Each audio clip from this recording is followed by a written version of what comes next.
I've been meaning to ask, Rose says. Where did you get that sandwich from? I never saw you carry a backpack with you. I made it with magic, Iluna says as she waves her hand and magically conjures 2 more sandwiches that fall directly into our laps. Here, knock yourself out. I take a look at the sandwich she conjured out of nowhere and I grab it with both my hands, but I'm a bit hesitant in taking a bite in it. I have no idea what ingredients she made this from. Could it be poison?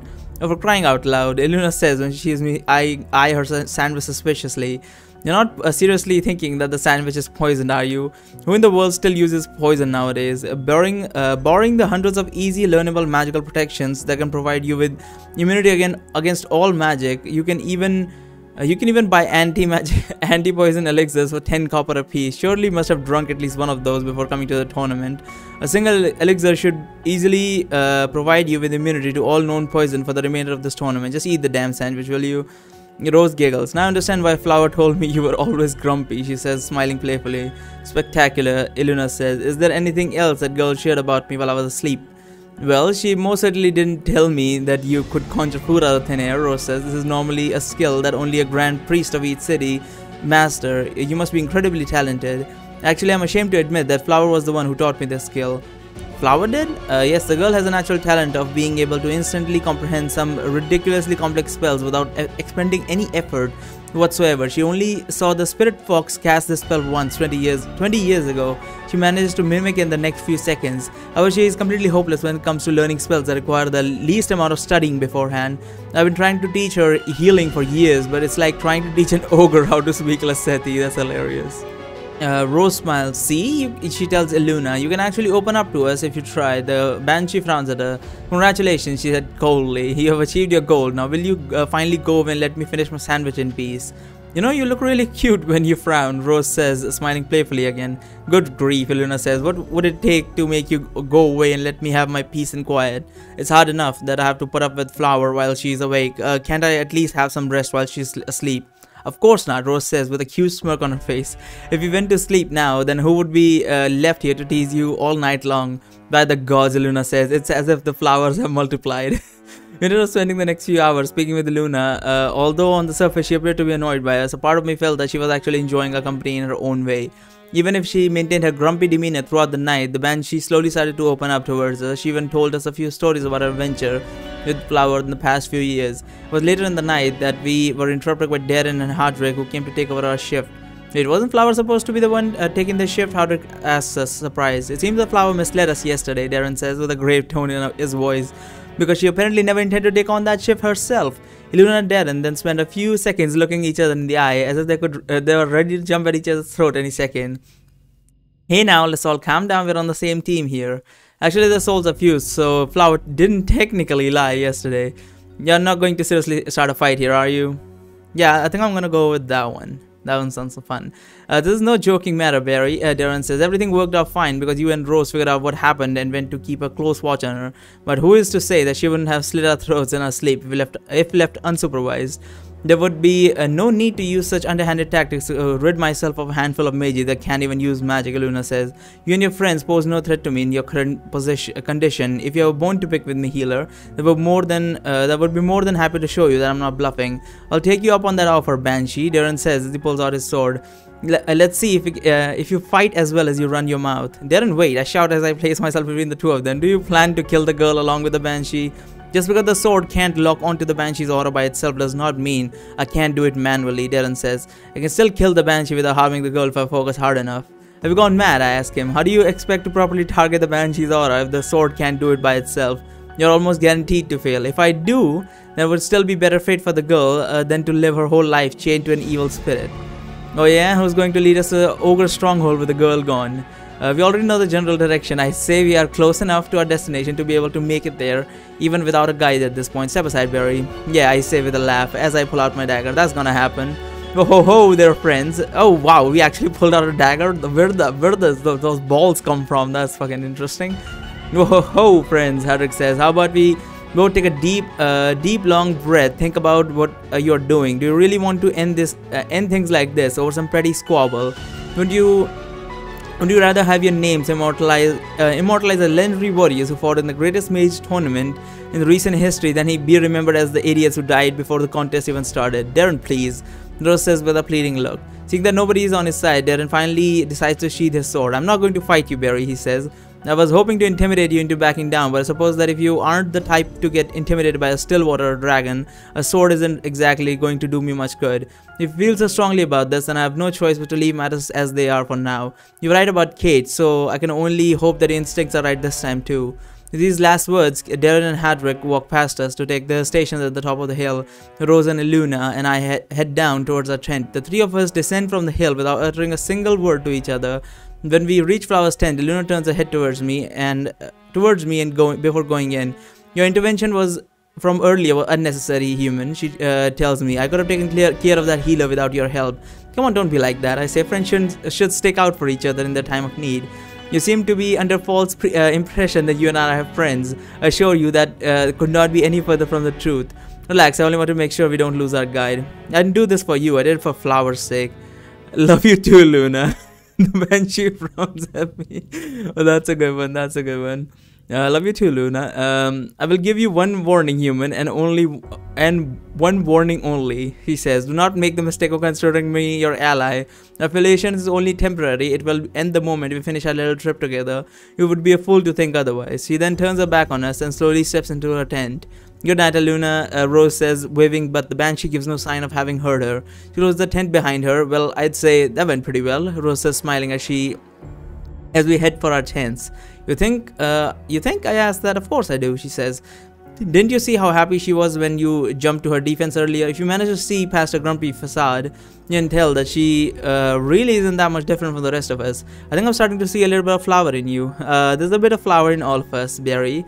Rose says. She points towards me. Yours just happened to be buried underneath several layers of cynicism and sarcastic quips. Oh, that's good. She smiles. Thank you for inviting me to join you tonight. I really appreciate it. Maybe we can do this again sometime. I see no reason why not, I say. Good night, Barry, Rose says, smiling. Sleep well, Rose, as I tell her as we both part ways and head for our respective tents. Once I get inside my tent, I fall asleep almost immediately. I never realized how tired I really was until my head touched the pillow. I wake up a few hours later to the sounds of footsteps in several tents being dismantled. Had a nice sleep, Barry? Hadrick tells me with a grin as I step outside. I'll be taking back my tent if you don't mind. He starts to dismantle the tent. I take a good look around me and see that everyone is already on their feet, busy either with the tents or with packing their bags. The sun is just starting to rise, which means that we now have a little over 4 days left to finish our quest. Suddenly remember that I wanted to do a quick inventory of my backpack's content before leaving, since I can no longer see what's inside it due to Darren's enchantment. I start to take my items out of the backpack one by one by focusing on their image before reaching for them. I need to make sure that I don't forget anything. Maybe I should make a list. What the hell are you doing, kid? As she approaches me. I'm doing a quick inventory, I ask her. I didn't really get a good look at all of my items before Darren enchanted my backpack, so I just wanted to make sure that I'm not forgetting anything. After looking at me for a few seconds, Kate grabs my hand. She uses it to tap 3 times on the inside of my backpack. Immediately after she releases me, screen magically appears above my backpack, giving me a detailed list of all my items with corresponding pictures for each of them. That is amazing. What the hell? There's your quick inventory, Kate says. Now hurry up and put that stuff back in, or you'll get left behind. Once we all start what we had to do, we start marching yet again with Flower leading the group just like yesterday. This time, however, the 5 of us were a lot more silent than before. With the exception of Flower's occasional direction, there were barely any words spoken between the 6 of us in the first half hour of our journey. Did something happen while I was asleep? Flower asked, worried after noticing that something is wrong. No, Darren and I both shout at the same time. Okay, Flower says with an even more worried tone than before. From what I heard, Barry and Darren had a little fight last night, Kate says. Pay them no mind, I'm sure they'll get over it soon enough. After a few more hours of walking through the forest, Flower announced to us that we were starting to get closer to our goal. We decided that this was a good time to take a little break and talk about our strategy in infiltrating the stronghold. First thing first, Darren says, we need to decide what to do with Rose during our attack. The way I see it, we have 2 options. Either we take her with us, or we leave her in a safe place, safe area outside of the stronghold with someone to act as a bodyguard just in case. Anyone have any thoughts on this? All volunteer to stay behind and guard Rose, Kate says. I'm not sure of how much help I can be infiltrating the fortress without my magic, but I should be able to handle a few ogre scouts on my own if need be. Yeah, that makes sense. I was about to say, why would she stay back? She's our main firepower. That I remember that her magic are sealed or whatever. Huh. Now it would be better without Kate's magic. I don't even know if Kate can even fight. I mean, maybe her physical strength would be a bit higher. So I guess we'll leave her here. I think we don't need her in there. That'll be Kate's plan. I think that would be the best course of action. I say we're too dangerous to take Rose with us into the fortress. There's no guarantee that we can defend her while fighting the hordes of ogres without using any magic. Aye, Hadrick says. I'm sure that Kate will be more than able to deal with a few measly ogres. Rose, do you still have that transceiver I gave you? Darren says. Yes. Do you want it back? Rose asks. No, keep it. In case anything happens while we're away, use it to contact us. Before we make any concrete plans, could you maybe go over the leopard's briefing one more time? His accent in common is horrible and I'm not sure I got all he said. Well, first of all, Kate says the chalice we are meant to retrieve was used to give water unique healing properties which could cure some illnesses that were incurable through the use of spell. The artifact itself looks like a regular golden chalice except it has a triangular marking on the side, on the sides. Regarding the stronghold defenses, the leopard said the ogres are primarily divided between regular warriors that use big clubs to fight and mages that have a variety of magical specialties. The most dangerous ones that we should be on the lookout for are the shamans, who could easily recognize by the multitude of tattoos inscribed on the bodies. The stronghold captain, who is only one warrior in the fort that wears heavy armor. That should be the main gist of it. If this chalice of theirs is so important, I still don't get why the fox doesn't just storm the fortress herself to get it back. Isn't she supposed to be really powerful? Hadrick says.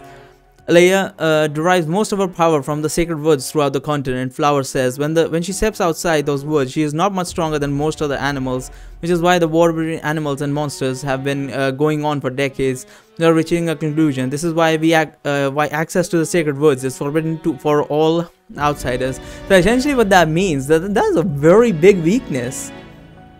What that means, if anyone like burns the forest down. If some means you burn the forest down or use some other method, if you have enough like geography knowledge and you know there's a million ways. Acid rains, fucking I don't know, if they're a super powerful mage, you could build like a